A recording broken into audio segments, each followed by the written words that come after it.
Should the Lakers be potentially interested in Jonas Valanciunas and Malcolm Brogdon? I'm Sean Davis. Make sure you guys subscribe to the channel, turn on post notification bells as well for more great content and coverage. You guys can follow me on X/Twitter at Sean_DAVI.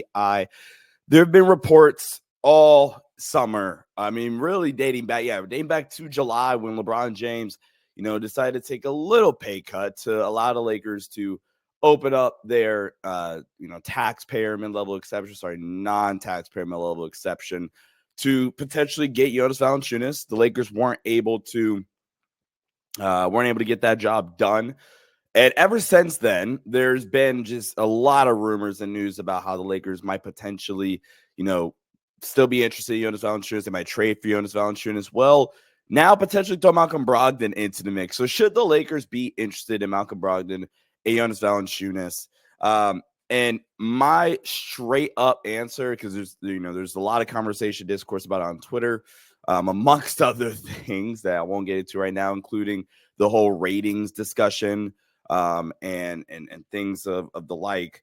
But should the Lakers be interested in Jonas Valanciunas and Malcolm Brogdon? My answer is no. I would be really, really frustrated if they traded for Jonas Valanciunas and Malcolm Brogdon, because it would just be bad, egregiously bad process, in my opinion. Specifically with Jonas Valanciunas, that you could have gotten him in July. Now we have to trade assets for you, where we could have, again, very, very easily gotten Jonas Valanciunas. I have to trade assets to get him now at the deadline. Now, I'm not saying it's going to be a lot of assets, but it's still assets that you would have had to use at all if you had just signed him back in July. And then Malcolm Brogdon, assuming it's a Brogdon for D'Lo swap, look, I like Brogdon in a vacuum. I honestly would like D'Lo in a vacuum. But if you're making a D'Lo swap here, right? If you're doing a D'Lo swap and you are kind of like obsessed with, and I do think to a certain extent, this team could use another guard, especially if you are trading D'Angelo Russell. But Malcolm Brogdon is just kind of the wrong archetype of guard I'm trading for, in my opinion, because one of the things that I've been saying is, look, if you're going to trade for a guard, you need more athleticism in the backcourt.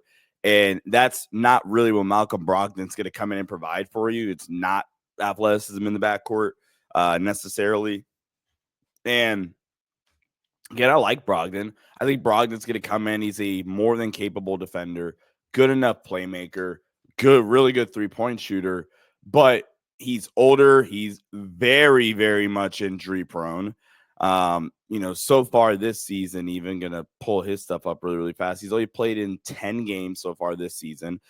Again, good playmaker. Last season, his assist percentage was 30%. He's a very, maybe not the playmaker that D'Lo is, in a sense of the ability to make, high difficulty passes on a consistent basis, but he's a low turnover guy, which is really, really important for this Lakers team that is desperately, needing to solve their turnover woes. But Malcolm Brogdon has played in 10 games this year, played in 39 games last year. He had a healthy 2023 season where he played 67 games, but in 36 games, 56 games, 54 games. He's only played over 65 games since after his rookie season where he won Rookie of the Year. He's only played 65 plus games once, and that will be that 2023 season. So injury prone, not really the archetype of guard I would be looking for. And then Jonas, who's had, I think, a pretty good year, all things to be considered there. I would just prefer this Lakers team to get a little younger. And then Jonas Valanciunas is just not a good defender anymore. You just be putting him out there to just say, hey, we have size now, and we have to trade assets for you. So go get you, double up on wings. Do the Cam Johnson, Dorian Finney-Smith package if you're able to get that. Or Duron Sharp, or a Nick Richards. Revisit the Walker Kessler discussion if you can. But I think going after Malcolm Brogdon and Jonas Valanciunas, I get it. This Lakers team is kind of desperate, but it reeks of desperation from this Lakers team, especially a team that, like I said, could have done this anyway in the summer. They could have had Jonas Valanciunas. And if you're that confident in him in the summer to be the backup of the future, the backup big that you need to help propel you, then what stopped you from doing it? Why did you just do it then? Why do I have to trade assets for it? So I'm kind of out on Jonas from a process standpoint, and I just think that honestly, there are there's better options out there on the market than Jonas Valanciunas, than Malcolm Brogdon. Like I said, go get your Deron Sharp. I did a whole video breaking down why the Lakers absolutely need to get Cam Johnson. You guys can go check that out. By the way, last game just dropped 30-plus points again. He's having a remarkable season. There's options, man. Do you go, if you want another guard, go see if Minnesota's willing to give you Dante DiVincenzo. He's not played well for them. Can you kind of get him back to his value from last season? There's other options available. Robert, if you're taking a gamble on injury-prone guys, go get Big Rob from Portland, right? I mean, that's a more bang for your buck gamble, I think, than Malcolm Brogdon. So there are other options for this Lakers team. I'm really, really frustrated by the process from this Lakers team. Laker fans, let me know what you guys think in the comment section down below. Should the Lakers be interested in Malcolm Brogdon and Jonas Valanciunas? Again, guys, I think my opinion is just that they'd be doing that trade just to say they made a trade. It would be, yeah, I would not pull the trigger on. Like, go get Colin Sexton if you want Malcolm Brogdon. I know I'm talking about like wrapping up this video, but there are so many other better options if you want to go guard or you want to go big. Sexton, again, Colin Sexton, the last 3 years of his career has really turned his career around.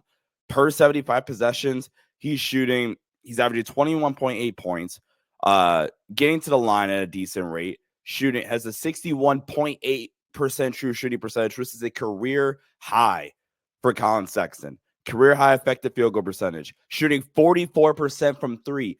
I'm not trading for Malcolm Brogdon. Use the asset and go get a real paint touch guy, a guy that has some athleticism in the backcourt. Do that if we're just if we're going to if we're going to trade assets for another guard, not the playmaker of Brogdon or D'Lo necessarily, but you can navigate around that a little bit. Gets to the last season, averaged 6.4 rim field goal attempts per 75 possessions. Has dropped a little bit this season, but with the Lakers offense, I'd be confident. He's got a pretty good shot profile, man. So again, I'm not trading for Malcolm Brogdon. There are other better options, and I would still prioritize getting a wing or a big over Brogdon, just not Jonas Valanciunas. So I don't know, guys. I kind of vented there at the end. Make sure you guys subscribe to the channel. I'm out on Brogdon and Jonas, Cam Johnson, Colin Sexton, Deron Sharp, Nick Richards. There's other options available. You cannot be this freaking desperate, Lakers. I'll catch you guys in the next one. Stay safe. Go Lake Show. Peace out.